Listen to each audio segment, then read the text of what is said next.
আগে শিখতে হয় প্রেম মানে কি। তোর প্রেমের সঙ্গেই কেউ শিখায়নি, আমি শিখাই দিই, মাথায় রাখিস। প্রেম শব্দের মানে হচ্ছে, এটা এখনকার মানুষ এটা শুনলে কেমন জানি ভিতরে একটা আউলা বাতাস লাগে। প্রেম শব্দের মানে হচ্ছে যত্ন। কেউ তোদের বলেছে? আজকে আমি বলে দিলাম, যার যত প্রেম তার যত্ন তত বেশি।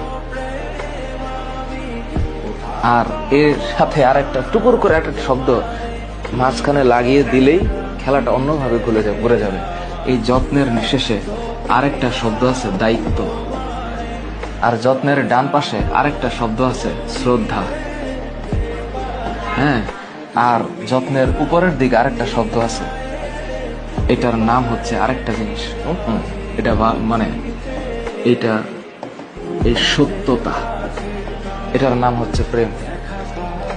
তোদের ভিতরে যদি এই জিনিস থাকে তাহলে প্রেম হবে, তা না হইলে অং আর ভং হবে। Always remember.